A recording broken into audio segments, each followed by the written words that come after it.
والله يدعو إلى دار السلام ويهدي من يشاء إلى صراط مستقيم.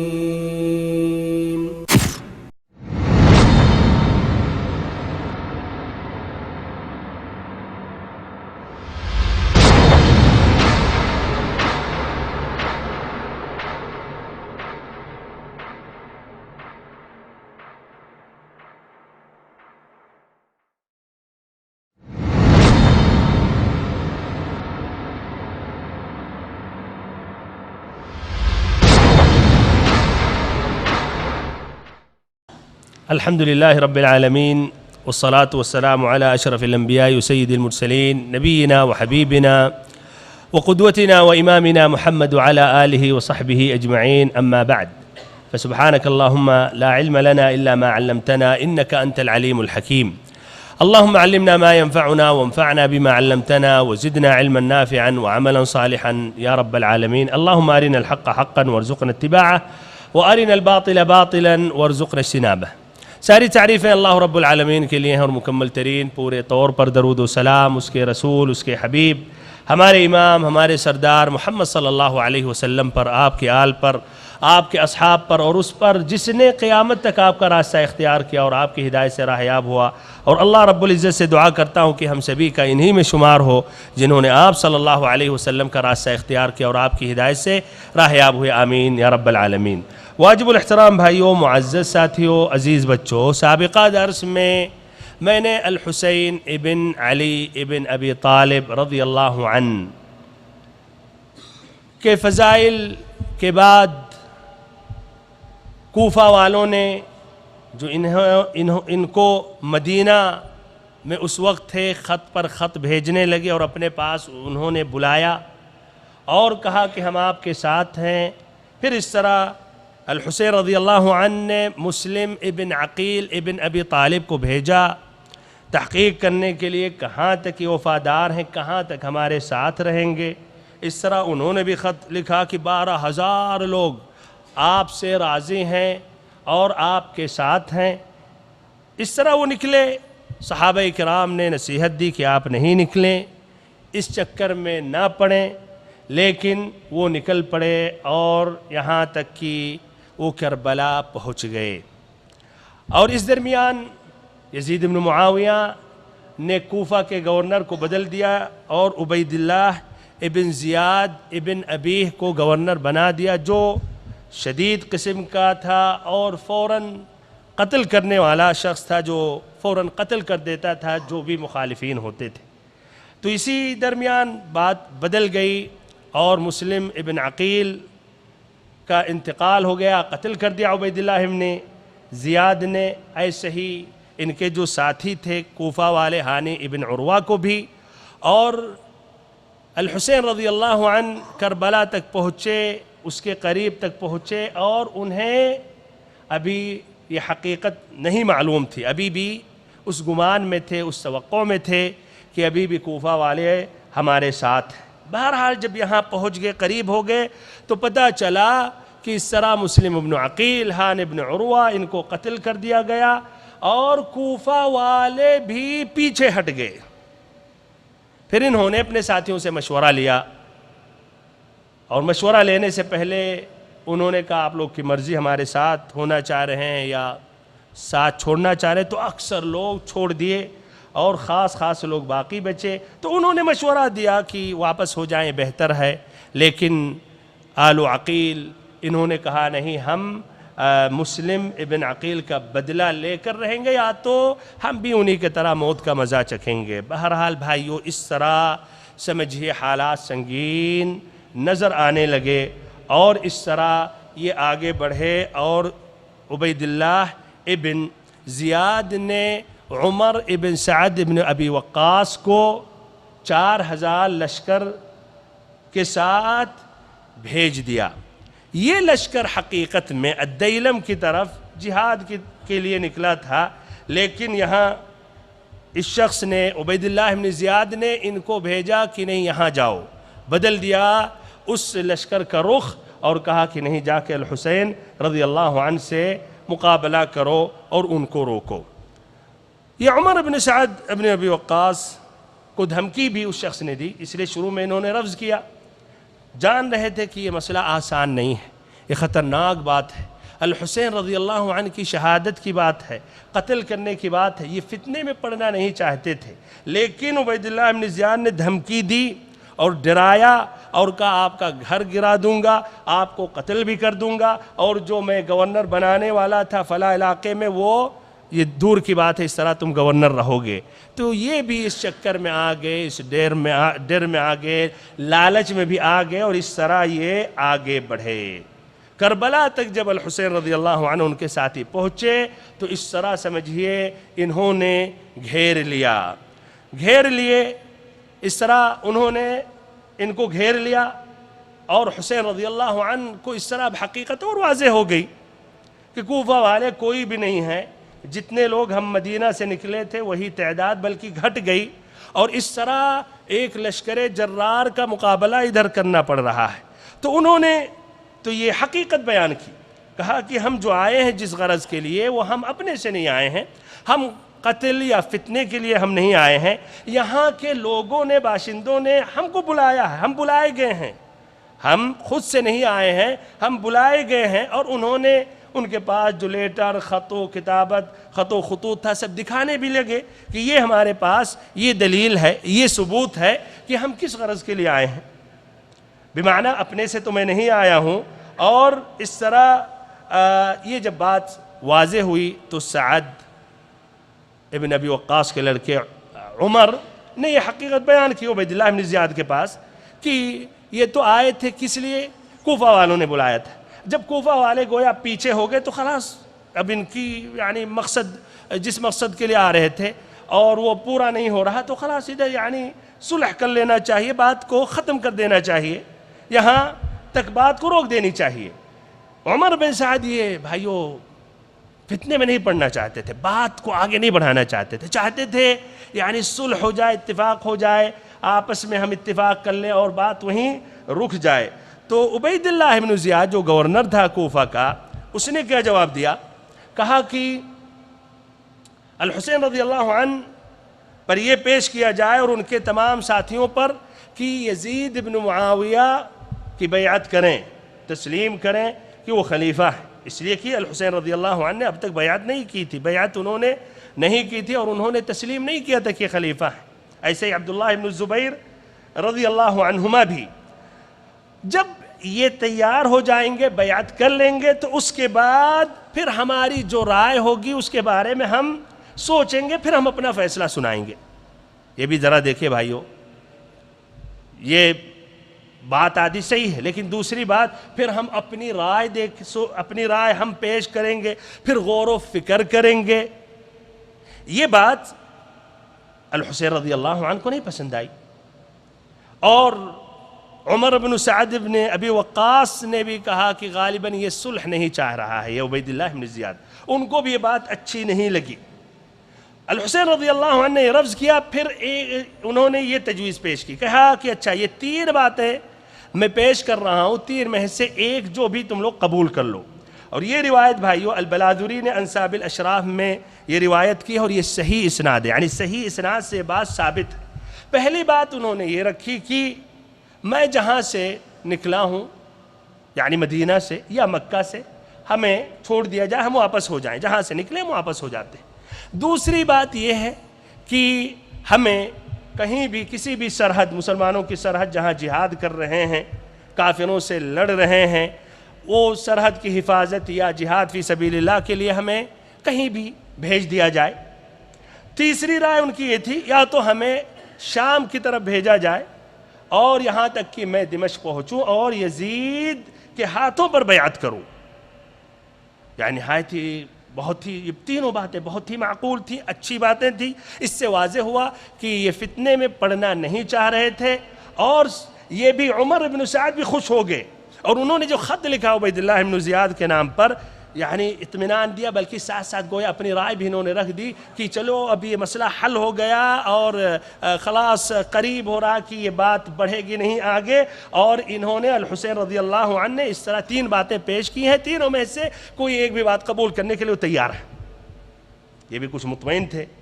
وہاں جب پہنچا یہ خط، شروع میں عبید اللہ ابن زیاد بھی یعنی مائل ہو گیا کہ ہاں تینوں میں سے ایک بات قبول کر لیتے ہیں. پھر یہ ایسے ہی ہوتے ہیں بھائیوں، جو کچھ ہوتے ہیں جن کو کہا جاتا ہے منافق قسم کے، شریر قسم کے، جو فتنہ تلاشتے ہیں، جو بھائیوں جن کو سکون اور راحت نہیں ملتی جب تک نہ آپس میں لڑے لوگ، آپس میں فتنے فساد ہوں. تو انہی کی مجلس میں ایک شخص بیٹھا ہوا تھا جس کا نام شمر ابن ذی الجوشن. انہی کی مجلس میں ایک شخص بیٹھا ہوا تھا جس کا نام شمر ابن ذی الجوشن. اس نے کہا کہ یہ تینوں باتیں، یہ تینوں رائے یعنی اتنی صحیح نہیں ہے، آپ کو نہیں قبول کرنا چاہیے. آپ کو یہ پیش کرنا چاہیے، تجویز پیش کرنا چاہیے کہ آپ جو فیصلہ کریں گے وہ ان کو تسلیم کرنا ہوگا. یعنی کچھ لوگ بھلاتے رہتے ہیں نا، یا اصدقاء سو یا جن کو کہا جاتا ہے منافق قسم کے ہوتے ہیں، ایسے لوگوں ہی کو یہ لوگ فرعون بنا دیتے ہیں. حقیقت میں ایک فرعون سے کہا گیا کیسے فرعون بن گئے؟ کہا لوگوں نے ہمیں یعنی روکا نہیں ہماری حد پر، ہمیں نہیں ہماری غلطیوں کو نہیں بیان کیے، اور اس کے بالمقابل کچھ لوگ کیا تعریف پر تعریف چڑھانے لگے. تو بہرحال کہا نہیں یہاں یہ نہیں آپ تسلیم کریں، یہ صحیح رائے نہیں ہے. آپ یہ کہیں کہ آپ کا جو فیصلہ ہوگا ان پر لازمی ہوگا، جو کچھ فیصلہ آپ کریں گے ان کو قبول کرنا ہوگا. یہ بھی خطرناک بات ہے. فیصلہ یہ بھی ہو سکتا قتل کرنا، فیصلہ ہوگا خیانت کی تہمت، بہت کچھ. تو بہرحال یہ بات جب الحسین رضی اللہ عنہ تک پہنچی اور یہ عمر بن سعد نے بھیجا کہ یہ گورنر نے یہ تینوں باتیں نہیں تسلیم کی، بلکہ ان کی رائے یہ ہے کہ آپ یہاں تسلیم کریں اور جو کچھ فیصلہ پھر کرے گا عبید اللہ ابن زیاد اس پر آپ کو راضی ہونا ہوگا. الحسین رضی اللہ عنہ نے جب یہ بات سنی تو انہوں نے بھی رفض کیا، اور اپنے ساتھیوں کو دوبارہ انہوں نے کہا ہر کوئی تم میں سے آزاد ہے، جو چاہے ہمیں چھوڑ دے، اور کوئی ضروری نہیں ہے کہ ہمارے ساتھ وہ اپنی جان دے لڑے، لیکن وہ اب مستمر رہے کہ ہم اس طرح یہ قبول نہیں کریں گے. یہاں تک کہ بھائیو اب پھر کوئی اور حل نہیں نظر آیا سوائے جنگ کی، کوئی اور حل دوسرا نہیں تھا. اس طرح بھائیو جمعہ کے دن صبح کا وقت 10 محرم سن 61 ہجری میں 72 کی تعداد میں 32 جو سوار تھے گھوڑوں پر، اور ایسے ہی 40 جو پیدل تھے، اور اس کے بالمقابل 4000 لشکر کا مقابلہ کیا. کوئی یعنی توازن، کوئی برابری کی بات ہی نہیں تھی. ایک کے مقابل تقریباً 80، تقریباً ایک کے یعنی 60 ایسے کچھ تعداد میں تھے. یہ لوگ جانتے تھے کہ ہمارے پاس کوئی اور چارہ نہیں ہے، مرنا ہی ہے. اسی لیے انہوں نے حقیقت میں کافی بہادری دکھائی اور کافی یعنی جوش سے لڑائی لڑی، جوش سے لڑے، یہاں تک کہ کافی انہوں نے لوگوں کو قتل کیا دوسرے فریق سے. لیکن ان کا بھی آہستہ آہستہ سب کا صفایا ہوتا رہا. 72 میں سے سب 71 قتل کر دیے گئے، صرف الحسین رضی اللہ عنہ بچے. الحسین رضی اللہ عنہ کو اب کون قتل کرے؟ یہ جو بھی ہے مسلمان ہی تھے بھائیو. یہ کفر کا فتویٰ لگانا، کافر کہنا یہ آسان ہے، اہل علم کافر نہیں کہتے ہیں. عبید اللہ ابن زیاد کو بھی کافر نہیں کہتے ہیں. کفر کا فتویٰ یہ خطرناک مسئلہ ہے.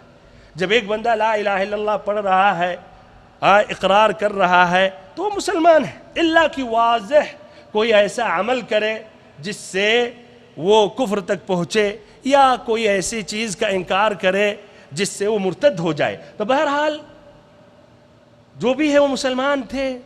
کون آگے بڑھے، کون قتل کرے الحسین رضی اللہ عنہ؟ کوئی آگے نہیں بڑھ رہا تھا. یہاں تک کہ یہ بدبخت یہی شمر ابن ذی الجوشن نے چیخا کہ کب تک ایسے چھوڑے رہو گے اس شخص کو، آگے بڑھو، مارو. یہاں تک کہ بھائیو اس طرح یہ بدبخت شخص زرعہ ابن شریک التمیمی، اور کہا جاتا ہے سنان ابن انس النخعی نے تلوار سے وار کیا اور پھر اس طرح الحسین رضی اللہ عنہ کو شہید کیا اور اس کے بعد ان کے گردن کو الگ کیا اور گردن کو اپنے ساتھ لیا اور اس گردن کو پہنچایا گیا عبید اللہ ابن زیاد کے پاس۔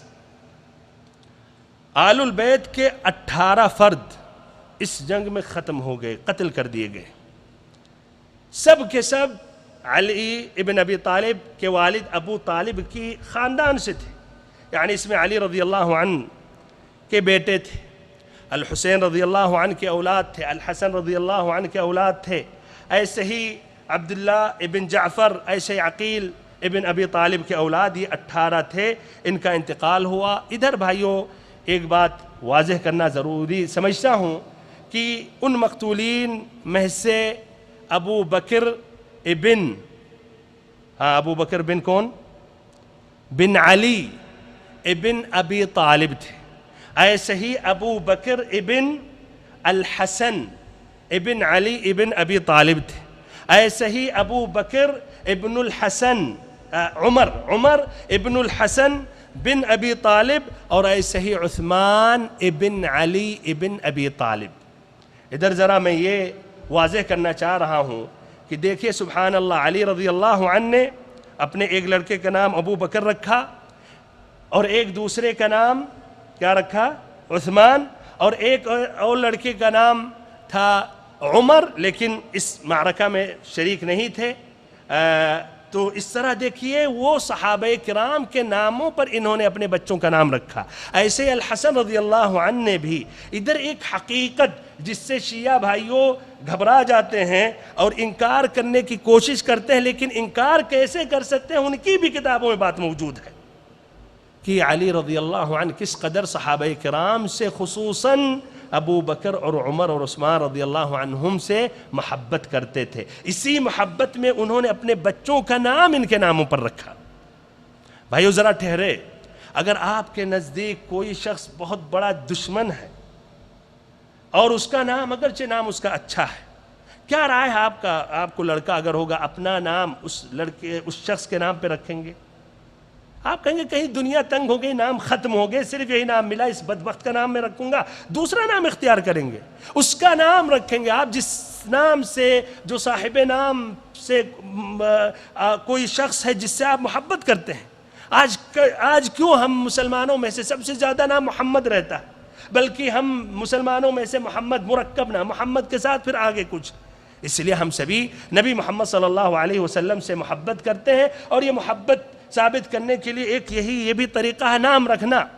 اسی لیے نام بکثرت پوری دنیا میں سب سے زیادہ نام جو رکھا جاتا ہے یہ محمد ہے۔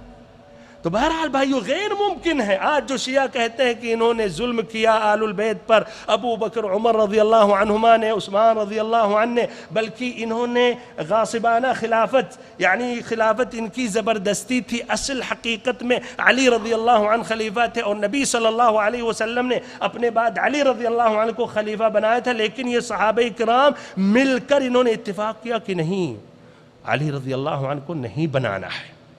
استغفر اللہ، اگر نبی صلی اللہ علیہ وسلم کے الفاظ صراحت کے ساتھ آپ کہتے ہیں ہمارے بعد علی رضی اللہ عنہ خلیفہ ہیں، تو ان کو کیا تکلیف ہوتی بھائیو؟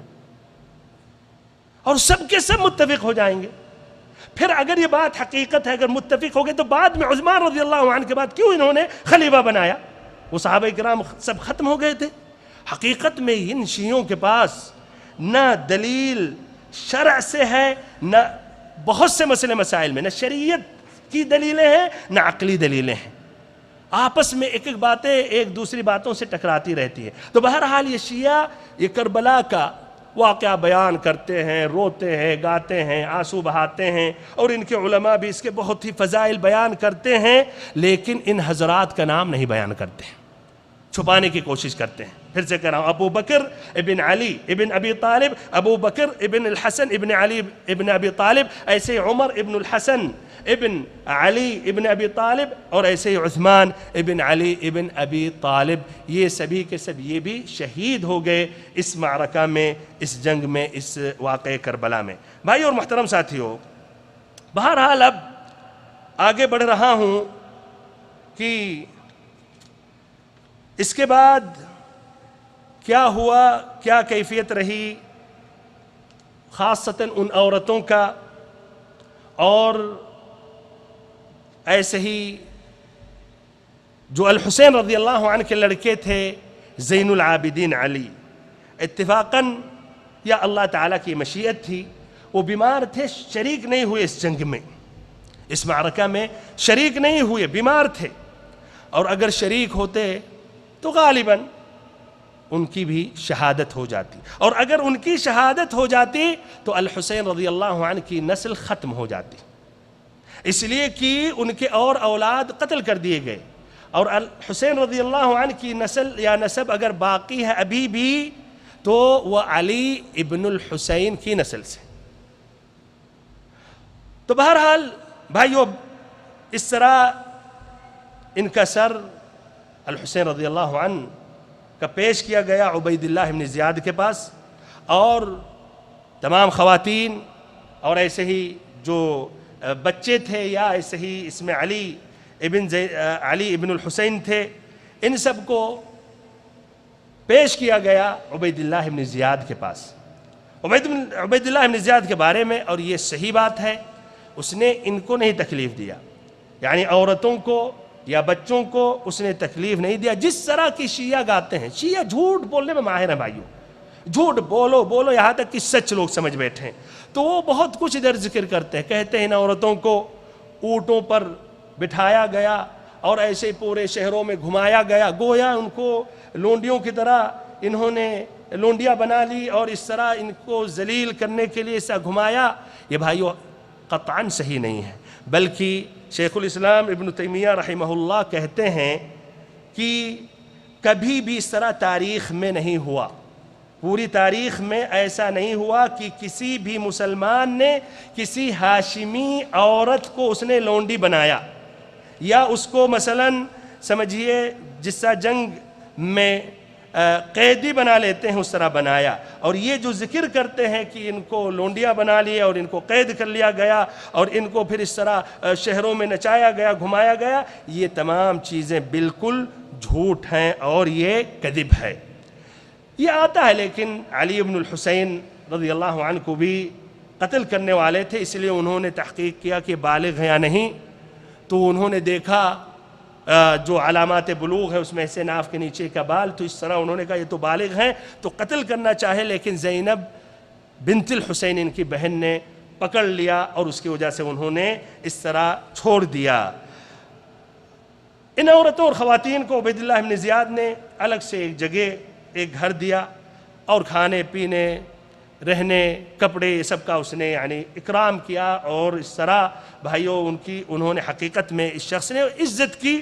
اور یہ اس کے علاوہ جو واقعات آتے ہیں اور یہ جو مظلومیات اور اس میں کہ ان کو ذلیل کیا گیا، یہ تمام واقعات بہرحال جھوٹ ہیں۔ بھائیوں اور محترم ساتھیوں، آگے بڑھنے سے پہلے یہ ذکر کرنا مناسب ہے کہ کچھ لوگوں کا موقف اس میں بہت زیادہ صحیح رہا، جس طرح کی الولید ابن عتبہ ابن ابی سفیان جو مدینہ کا والی، ایسے ہی بھائیوں النعمان ابن بشیر کوفہ کا والی عبید اللہ بن زیاد سے پہلے، ایسے ہی الحر ابن یزید یہ عمر ابن سعد ابن ابی وقاص کے ساتھ تھا، یعنی نکلا تھا جہاد کے لیے۔ جب یہاں ان کو بھیج دیا گیا کہ الحسین رضی اللہ عنہ سے جا کر مقابلہ کرو، ان سے لڑو، تو یہ نہیں چاہا کہ ہم شریک رہیں الحسین رضی اللہ عنہ کے خون میں، تو اس شخص نے عمر بن سعد کو نصیحت بھی دینے لگا، سمجھانے لگا، لیکن عمر بن سعد کی بات جس طرح میں نے بتایا کہ وہ لالچ تھی کہ گورنر بننے والا ہے، اور پھر ساتھ ساتھ ڈر بھی تھا عبید اللہ بن زیاد سے، وہ تھا یعنی تردد میں مانو نہ مانو، المهم آخر میں اس نے بات نہیں مانی، تو الحر بن یزید نے ساتھ چھوڑ دیا عمر بن سعد کو، اور وہ آ کر وہ شخص الحسین رضی اللہ عنہ کے ساتھ ہو گیا، اور اس جنگ میں وہ بھی شہید ہو گیا الحسین رضی اللہ عنہ کے ساتھ، جبکہ اپنے آنکھوں سے دیکھ رہا تھا کہ اس میں اب مرنے کے علاوہ اور دوسرا چارہ نہیں ہے، تب بھی اس شخص نے یہ گوارا نہیں کیا کہ نبی صلی اللہ علیہ وسلم کے نواسے کے قتل میں میرا بھی ہاتھ رہے، اور اس نے خود قتل کرنا یا خود مقتول ہونا پسند کیا کہ میں قتل کر دیا جاؤں، یہ ہمارے لیے زیادہ بہتر ہے کہ میں قاتل بنوں۔ اب بھائیو اس طرح ان خواتین کو الشام بھیجا گیا، کن کے پاس؟ یزید ابن معاویہ کے پاس۔ یہاں یہ پہنچی اور ان کے ساتھ زین العابدین علی بن الحسین بھی تھے رضی اللہ عنہ یا رحمہ اللہ. یہ آتا ہے بھائیو یزید کے بارے میں کہ کہا زین العابدین سے اور رویا بھی وہ شخص الحسین رضی اللہ عنہ کی شہادت پر, اور اس نے برا بھلا بھی کہا عبید اللہ بن زیاد کو, اور یہ عبارت منقول ہے کئی کتابوں میں, کئی تاریخی کتابوں میں, کہ کہا كنت ارضى من طاعتكم بدون قتل الحسين لعن الله ابن مرجانه لقد وجده بعيد الرحم منه والله لو اني صاحبه لعفوت عنه رحم الله الحسين. کہ واللہ میں راضی رہتا, ہمارے لیے اتنا کافی تھا کہ حسین رضی اللہ عنہ کو قتل نہیں کیا جائے اور وہ ہماری اطاعت کرے, یعنی بغیر قتل کیے ہوئے بھی میں راضی رہتا, یعنی میں نہیں پسند کر رہا ہوں کہ ان کو قتل کر دیا گیا اس مسئلے کی وجہ سے, ہمارے لیے یعنی یہ گوارا نہیں ہے. پھر کہا کہ ابن مرجانہ عبید اللہ بن زیاد پر اللہ کی لعنت ہو, اس لیے کہ اس میں اور حسین رضی اللہ عنہ میں نسب میں کافی دوری تھا, یعنی وہ مثلا قریش کا نہیں تھا جس طرح یزید بن معاویہ. بھائی یزید بن معاویہ اور حسین بن علی ایک دم قریبی رشتہ دار ہیں. آپ کو بتاتا ہوں نسب اگر آپ چاہیں, جیسے کیا نام ہے یزید بن معاویہ کا, یزید ابن معاویہ بن ابی سفیان. ابو سفیان کا نام کیا تھا؟ صخر. ابو سفیان صخر ابن حرب بن امیہ, قریب میں امیہ. پھر امیہ بن عبد مناف. عبد مناف میں جا کے نبی صلی اللہ علیہ وسلم ہاشمی خاندان مل رہے ہیں, یعنی الحسین ابن علی ابن ابی طالب بن عبد المطلب بن ہاشم بن عبد مناف. یعنی دیکھ رہے اتنا قریبی رشتہ ہے, زیادہ دور نہیں تھے, یعنی قریبی میں خاندان کا بس. عبد مناف میں سب ملتے ہیں, یعنی معاویہ رضی اللہ عنہ نبی صلی اللہ علیہ وسلم سے ملتے ہیں, یزید بن معاویہ اور خود الحسین رضی اللہ عنہ آگے جا کر ملتے ہیں عبد مناف میں. بھائیو بن امیہ بن عبد الشمس بن عبد مناف, ابن امیہ بن عبد الشمس بن عبد مناف. اچھا, تو یہی کہہ رہے ہیں وہ, یا یہی کہہ رہا یزید کہ اللہ کی لعنت ہو, اس لیے یعنی کوئی رشتہ ناتا نہیں ہے, اسی لیے اس نے یہ قباحت یا یہ جرأت کی اور قتل کیا. پھر کہا اللہ کی قسم اگر میں اس جگہ پر ہوتا تو میں ان کو معاف کر دیتا, رحم اللہ الحسین, اللہ کی رحمت ہو الحسین رضی اللہ عنہ پر. بھائی اور محترم ساتھیوں, ایسے ہی فاطمہ بنت الحسین رضی اللہ عنہا کی جو لڑکی تھیں, جو ان کے ساتھ یہ بھی نکلی ہوئی تھی, اور اس طرح پیش کیا گیا ان تمام خواتین کو یزید کے پاس, تو انہوں نے کہا یزید سے ابنات رسول اللہ صلی اللہ علیہ وسلم سبایا, کیا نبی صلی اللہ علیہ وسلم کی بیٹیوں کو لونڈیا بنایا جائے گا, اماں بنایا جائے گا؟ تو انہوں نے کیا جواب دیا, بل حرائر کرام, نہیں ہم ان کی عزت و تکریم کریں گے, یہ حرہ ہیں, حرائر ہیں, آزاد ہیں. اور ایسے ہی پھر انہوں نے کہا کہ تمہاری چچیری بہنیں بھی جس حالت میں کیفیت میں تم لوگ ہو وہ بھی اسی حالت اور کیفیت میں. پھر اندر جب گئیں تو سبحان اللہ فعلاً وہ خواتین بھی, یعنی یزید کے خاندان کی خواتین, وہ بھی رو رہی تھیں, وہ بھی غم منا رہی تھیں الحسین رضی اللہ عنہ کی شہادت پر.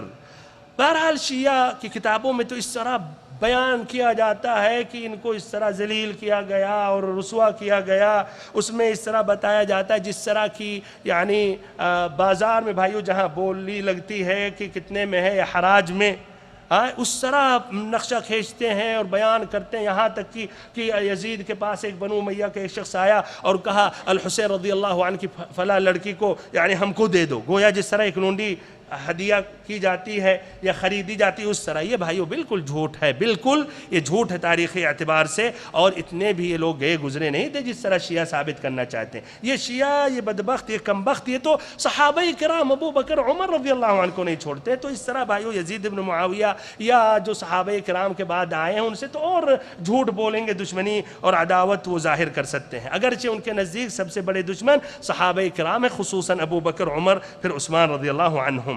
ایسے یہ بھی ان واقعات میں, شیعوں کے واقعات میں بیان کیا جاتا ہے کہ الحسین رضی اللہ عنہ کا سر یزید بن معاویہ کے پاس پہنچایا گیا. یہ بات صحیح نہیں ہے یہ, لیکن یہ بات صحیح عبید اللہ بن زیاد تک یہ تھا, اور کوفہ ہی میں تھا، یعنی کہ کوفہ کے بعد شام اس کو بھیجا گیا.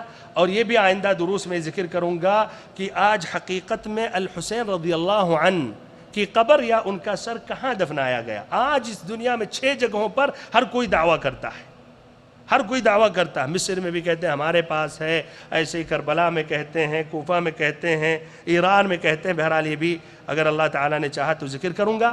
بھائی اور محترم ساتھیوں، کئی دن تک یہ خواتین وہاں رہیں اور ان کے ساتھ ایسے ہی علی ابن الحسین بھی. اور جب بھی کھانا کھاتے تھے یزید یا کھاتا تھا یزید ابن معاویہ تو اپنے ساتھ علی ابن الحسین کو بیٹھاتا تھا. اور ایسے ہی کئی دن گزرنے کے بعد پھر ان کو اختیار اس نے دیا کہ ان کے ساتھ یہاں رہنا وہ چاہتے ہیں، پسند کرتے ہیں، یا مدینہ واپس ہونا چاہتے ہیں. تو انہوں نے کہا نہیں، ہم مدینہ واپس ہونا چاہتے ہیں. اس طرح بہت ہی عزت و تکریم کے ساتھ سب کو واپس کیا. ان کے ساتھ کئی بھی لوگوں کو بھیجا تاکہ حفاظت کے ساتھ، امن کے ساتھ ان کو مدینہ پہنچا دیں. اور جانے کے وقت خود یہ بھی ساتھ ساتھ میں چلا اور علی ابن الحسین سے بار بار اعتذار کرتا رہا اور کہنے لگا کہ واللہ اگر ہمارے اختیار میں ہوتا اپنے کچھ بچوں کی جان چلی جاتی اور اس کے بالمقابل میں ہم الحسین رضی اللہ عنہ کی جان بچا سکتے تو ہم ایسا کرتے.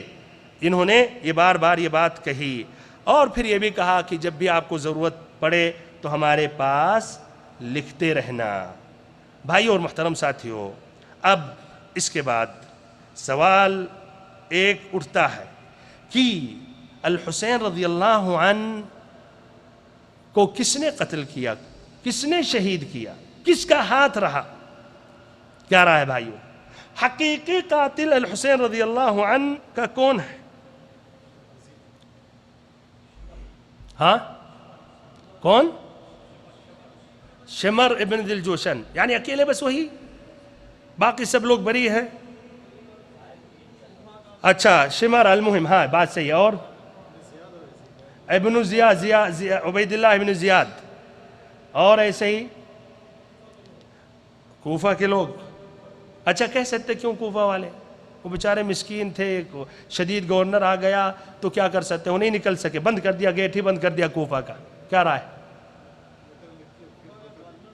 ہاں اچھا گورنر کوفہ کا بھی یہ بھی شریک ہے. لیکن وہ بھائی سے سوال کر رہا ہوں جو کہہ رہے ہیں کوفہ والے، میں کہہ رہا ہوں ان کا کیا قصور رہا، کیوں وہ بھی قاتل، ان کا بھی شمار ہو رہا ہے ان کے قاتلین میں. اچھا انہوں نے بلایا، دھوکہ دیا. اچھا بھائیو، حقیقت میں ان کی شہادت میں 4 قسم کے لوگ شریک ہیں. نمبر 1 اہل کوفہ.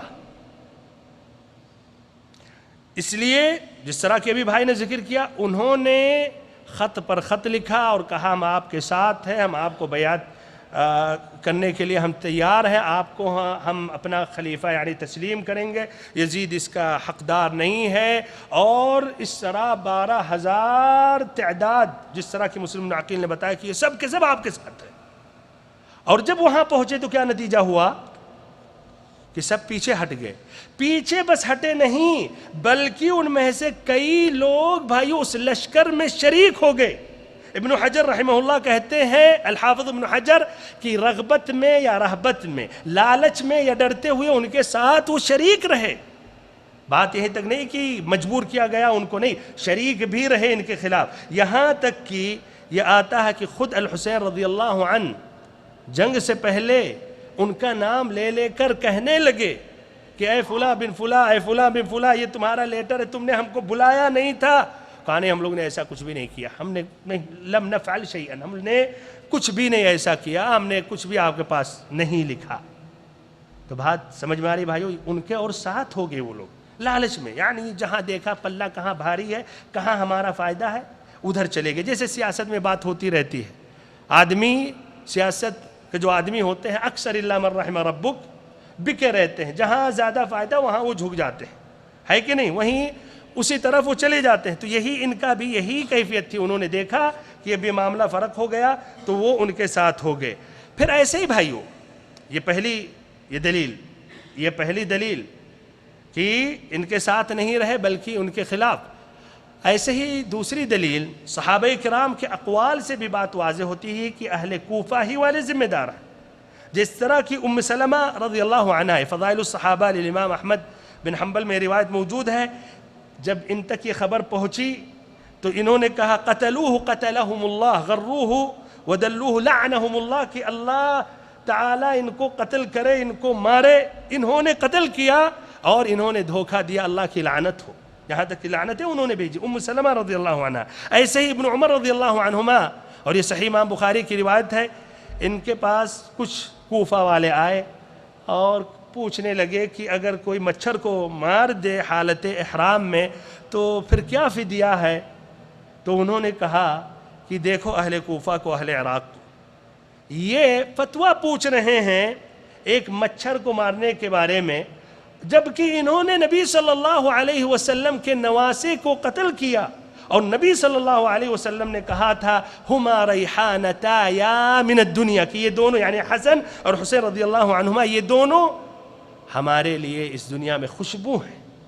تو بھائیو دیکھیں ابن عمر رضی اللہ عنہما یعنی صراحت کے ساتھ ان کو متہم کر رہے ہیں، اور آج جو سب سے زیادہ ان سے محبت کا دعویٰ کرتے ہیں وہ انہی کی نسل سے ہیں، یعنی حقیقی قاتل ہیں، اور وہی آج غم مناتے ہیں، وہی روتے ہیں، وہی چلاتے ہیں، چیختے ہیں اور محبت کا دعویٰ کرتے ہیں۔ حقیقت میں سب سے بڑے خائن یہی ہیں شیعہ۔ اور ایک اور بات بتاؤں بھائیو، عبد القاہر البغدادی، ان کی ایک کتاب ہے الفرق بین الفرق، اس میں ذکر کرتے ہیں کہ کوفہ والے مشہور ہیں دو چیزوں میں، دو باتوں میں۔ نمبر ایک، غداری، اور نمبر دو کنجوسی۔ یہاں تک کی مثالیں دی جاتی ہیں کہ ارے تم تو کوفی سے بھی زیادہ کنجوس ہو، تم تو کوفی سے بڑے غدار ہو، کہہ رہے ہیں یہ مشہور ہے۔ اور ان کی غداریوں میں سے تین بڑی بڑی غداریاں مشہور ہیں۔ پہلی غداری اس سے پہلے والا بتاتا ہوں، الحسن ابن علی ابن ابی طالب، جو علی ابن ابی طالب رضی اللہ عنہ کے بعد یہ خلیفہ بنے، انہی کے شیعہ بھائیوں، انہی کے ساتھی محبت کا دعویٰ کرنے والے، آل البیت سے محبت کا دعویٰ کرنے والے، انہی میں سے ایک شخص جس کا نام غالباً سنان الاشجعی ایسا کچھ نام تھا، اسی نے ان پر حملہ کیا اور تلوار سے مارا، یہاں تک کہ اپنے وہ گھوڑے سے گر پڑے۔ انہی کے شیعہ، یعنی کہ باہر وہ معاویہ رضی اللہ عنہ کے ساتھی، انہی کے ساتھی جو وفاداری اور محبت کا دعویٰ کرتے ہیں۔ اور یہ ایک اہم سبب تھا جس کی وجہ سے الحسن رضی اللہ عنہ نے کہا معاویہ رضی اللہ عنہ سے صلح کر لینا ہی بہتر ہے۔ جب ان کے خاص لوگوں کا بھائیو یہ ہے کہ دیکھیے اس طرح اتنی بڑی غداری کی، تلوار انہوں نے چلا دیا، یہاں تک کہ اپنے گھوڑے سے گر پڑے، تو یہ ایک اہم سبب تھا۔ دوسری غداری ان کی الحسین رضی اللہ عنہ، ان کے بھائی، اسی لیے اور صحابہ کرام نے یہ کہا تھا کہ جس طرح تمہارے والد کو قتل کر دیا، دھوکہ دیے، تمہارے بھائی پر بھی انہوں نے یعنی تلوار چلایا یا اسے تلوار گھوبا یا نیزہ سے مارا، ایسے ہی تمہارے ساتھ بھی کریں گے۔ مشہور تھی ان کی خیانت، یعنی کہ کوئی ایک روایت میں جھوٹی یہ بات ہے یا جھوٹا واقعہ ہے، تو کہا انہوں نے پہلے سے بتایا۔ تو بہرحال دوسری غداری الحسین رضی اللہ عنہ کو بھی انہوں نے اس طرح شہید کیا۔ اور تیسری غداری پھر ایسے ہی الحسین رضی اللہ عنہ کے پوتے زید ابن علی ابن الحسین، انہوں نے ان کے ساتھ بیعت کی، پھر بعد میں عین وقت پر انہوں نے دشمنوں کے حوالے کر دیا اور ان سے کھسک گئے۔ یہ بھائیو یعنی تاریخی باتیں ہیں، تاریخی وقائع ہیں۔ تو اس طرح حقیقت میں یہ کوفہ والے سب سے نمبر ایک پر سب سے بڑی ذمہ داری انہی کی تھی، اور یہی سبب بنے، اور حقیقت میں یہی قاتل ہیں۔ ایسے ہی دوسرے نمبر پر عبید اللہ ابن زیاد، جو گورنر تھا، اور اس شخص کی قباحت، ہم اس کی قباحت پر اس طرح اندازہ لگا سکتے کہ الحسین رضی اللہ عنہ نے تین باتیں پیش کی۔ وہ صلح چاہتے تھے، فتنے سے بچنا چاہتے تھے، جنگ سے بچنا چاہ رہے تھے، لیکن اس کی بھی ضد دیکھیے، اس کی بدبختی کہ اس نے کہا نہیں، ہمارا جو فیصلہ ہوگا وہ آپ پر لازم ہوگا۔ اور بھائیوں کچھ ایسے نفوس ہوتے ہیں، گھٹیا قسم کی نفوس ہوتے ہیں، وہ ایسے شرفاء جس طرح زین العابدین کے والد یعنی الحسین رضی اللہ عنہ، ایسے لوگوں کو وہ اس لیے کہ خود ذلیل اور رسوا ہیں وہ چاہتے ہیں، جھکانا چاہتے ہیں. اور کہاں الحسین رضی اللہ عنہ نبی صلی اللہ علیہ وسلم کے نواسے، جن کے دادا کون ہیں؟ نبی محمد صلی اللہ علیہ وسلم یا نانا. اور کہاں عبید اللہ ابن زیاد جس کے دادا یا نانا کا پتہ ہی نہیں. تو ظاہر بات ہے ایسا شخص یعنی الحسین رضی اللہ عنہ کو حقیقت میں یعنی وہ چاہتا ہی تھا کہ ان کو غصہ میں رکھ کر چاہتا تھا انتقام لینا، بدلہ لینا چاہتا، اسی لیے اس نے صلح کی بات نہیں کی. اور اس طرح وہ جری بھی کافی ہو گیا تھا، اس لیے اس سے پہلے مسلم بن عقیل کو، ہانی بن عروہ کو قتل کیا. بہرحال اس کے ترجمہ میں امام ذہبی سیر اعلام النبلاء میں کہتے ہیں آخری میں الشیعی لا يطيب عيشه حتى يلعن هذا ودونه ونحن نبغضهم في الله ونبرأ منهم ولا نلعنهم وأمرهم إلى الله. کہ ایک شیعی جو ہے، ایک شیعہ، وہ سکون اور راحت اس کو نہیں ملتی ہے جب تک نہ عبید اللہ بن زیاد بلکہ اس سے جو کم جرم کرنے والے ہیں جب تک لعنت نہ بھیجے. اور ہم ایسے لوگوں سے اللہ کی خاطر بغض کرتے ہیں، نفرت کرتے ہیں، لیکن ہم لعنت نہیں بھیجتے ہیں. لعنت لیکن نہیں بھیجتے ہیں. غور سے بھائیو، لعنت نہیں بھیجتے ہیں، اور ان کے افعال سے ہم براءت ظاہر کرتے ہیں. اور ایسے ہی ان کا معاملہ اللہ کے پاس ہے، اللہ تعالیٰ فیصلہ کرنے والا ہے. ایسے ہی تیسرے نمبر پر تیسرا شخص جو ذمہ دار ہے اور اس کا ہاتھ ہے الحسین رضی اللہ عنہ کی شہادت میں، عمر ابن سعد ابن ابی وقاص. وہ جلیل القدر صحابی کے لڑکے، سبحان اللہ، کہاں باپ اور پھر لڑکے کا یہ عمل، اللہ المستعان. بہرحال لالچ میں یا ڈر سے، یہ دونوں وجہ سے وہ شخص حقیقت میں آگے اس نے قدم بڑھایا، جبکہ اسے چاہیے اللہ پر بھروسہ کرے، اللہ پر اعتماد کرے، اور کسی مسلمان بلکہ بدرجہ اولا یہاں بات صرف عام مسلمان نہیں، نبی صلی اللہ علیہ وسلم کے نواسے کے قتل میں شریک نہ رہے. اپنے آپ کو بچانا چاہیے، عبید اللہ بن زیاد کی بات پر عمل نہیں کرنی چاہیے، اور بلکہ الحر بن یزید کی طرح ان کو بھی الحسین رضی اللہ عنہ کے ساتھ ہو جانا چاہیے جب وہ اصرار کر رہے ہیں، باتیں نہیں مان رہے ہیں. تو بہرحال یہ بھی اس میں شریک تھا. اور اس طرح بھائیو یہاں ایک عبرت کی بات یہ ہے کہ ہمیں دنیا کے منصب، دنیاوی لالچ، مال، دولت، یہ بہت ہی خطرناک چیز ہے کہ آدمی کو بھائیو یہ دنیا اندھی کر دیتی، یہاں تک کہ بھائیو اتنا بڑا قدم، بھیانک قسم کا قدم اٹھاتا ہے اور ایک معصوم بلکہ نبی صلی اللہ علیہ وسلم کے نواسے کو قتل کر دیتا ہے. تو بھائیو اس طرح بچنا چاہیے دنیا سے، اور دنیا کے مناصب اور عہدے اور یہ لالچ، یہ بہت ہی خطرناک چیز ہے. جبکہ یہ عمر بن سعد شروع ہی سے مشورہ لیتے رہے، اور یہاں تک کہ ان کے بھانجے نے بھی کہا کہ کیا آپ الحسین رضی اللہ عنہ کو قتل کریں گے؟ کہا ایسی بات نہیں پہنچے گی، شاید ہمارے ذریعے کچھ صلح ہو جائے، کچھ اصلاح ہو جائے، کچھ اتفاق ہو جائے. لیکن آہستہ آہستہ بڑھتے گئے، یہاں تک کہ بھائیو کہیے مجبوراً یا غیر مجبوری میں یہ ان کے خون میں بلکہ 73 لوگوں کے قتل میں ان کا اس طرح ہاتھ رہا. اور اس طرح اللہ تعالیٰ کے پاس ان کو اس کا حساب ہوگا اور جواب دینا ہوگا. بہرحال بھائیو نمبر 4 پر جو شریک تھے ان کے قتل میں یزید ابن معاویہ. شاید آپ کہیں گے یزید ابن معاویہ نے ابھی آپ نے ان کے بارے میں ذکر کیا کہ ان کا کوئی قصور نہیں تھا، اور یہ گورنر نے قتل کیا، اور انہوں نے بعد میں انکار کیا. جب قتل کی بات آئی اور روئے بھی، اور پھر انہوں نے کہا کہ میں اگر ہوتا تو ان کو معاف کر دیتا. اور پھر انہوں نے لعنت بھیجی عبید اللہ بن زیاد پر، اور کہا اس لیے رشتہ اور ناتا کی دوری کی وجہ سے اس بدبخت نے ایسا کیا. لیکن بھائیوں اور محترم ساتھیوں، جتنی بھی اس طرح وہ سمجھیے اعتذار پیش کریں، جتنا بھی اس طرح وہ یعنی عبید اللہ بن زیاد کو گالی دیں، لیکن حقیقت میں یہ بھی شریک ہے حسین رضی اللہ عنہ کے خون میں، اس لیے کہ یہی اس وقت خلیفہ تھے. وہ صراحت کے ساتھ آرڈر دے سکتے تھے کہ دیکھو بات یہاں تک نہیں پہنچنی چاہیے کہ حسین رضی اللہ عنہ قتل کیے جائیں، انہوں نے ایسا نہیں کیا. صاف الفاظ میں لکھ سکتے تھے، اس لیے اول بے اول وہ بھی نظر رکھ رہے تھے، ان کو بھی خبر اطلاع مل رہی تھی. مدینہ سے نکلے، مکہ سے نکلے، اور خط اور کتابت تیزی سے بھی اس وقت میں بھی اس وقت کے حساب سے تیزی سے خبر یہاں سے وہاں پہنچتی رہتی تھی، وہ بھی صراحت کے ساتھ وہ لکھ سکتے تھے، لیکن انہوں نے نہیں لکھا بھائیوں.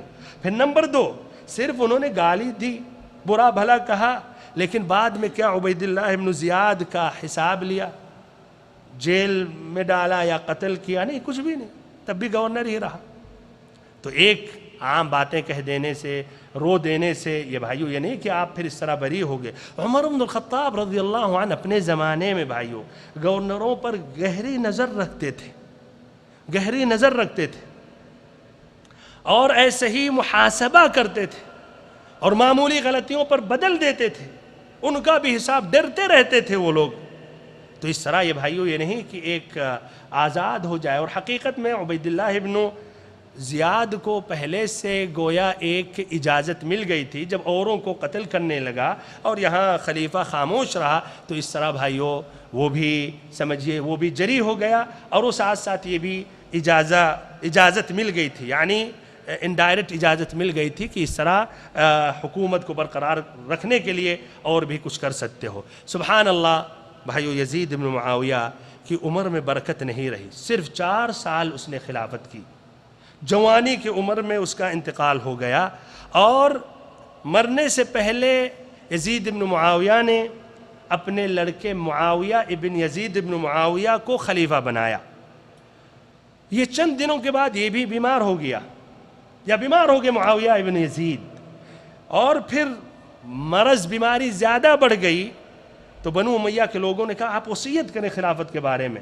تو کہا واللہ میں اس کی کرواہٹ لے کر آخرت تک نہیں پہنچنا چاہتا ہوں، اور پھر میں بنو امیہ کو چھوڑ دوں، اس کا مزہ لیں. اور وصیت نہیں کی، وصیت نہیں کی. اس طرح بھائیو یزید کے 15 لڑکے تھے، سب کے سب کا انتقال ہو گیا، اور یزید کا نسل بھی ختم ہو گیا. یزید کی دیکھیے اس طرح یزید کی نسل ختم ہو گئی. اسی لیے بعد میں عبد الملک ابن مروان جو بنی امیہ ہی کے تھے جب خلیفہ بنے تو الحجاج ابن یوسف الثقفی جو اتنا بڑا مجرم تھا، کوفہ کا گورنر تھا، اس کو بھی انہوں نے تاکید کی کہ دیکھو کوئی ہاشمی شخص کے بارے میں اس کے چکر میں مت جانا، یعنی اس پر ظلم نہیں کرنا، مارنا یا قتل نہیں کرنا، اس کو دکھ نہیں پہنچانا. اس لیے کہ میں نے دیکھا جب کچھ بنو امیہ نے الحسین رضی اللہ عنہ کے ساتھ جب انہوں نے یہ کیا تو دیکھا کہ ان کی نسل ہی ختم ہو گئی. سبحان اللہ. کہا جاتا ہے کہ الحجاج بن یوسف جو اتنا بڑا ظالم تھا، عبید اللہ ابن زیاد سے بھی بڑا ظالم تھا، ہزاروں کو قتل کیا، لیکن کسی بھی ہاشمی کے بارے میں اس نے نقصان یا تکلیف نہیں دیا، اس پر وہ عمل کرتا رہا.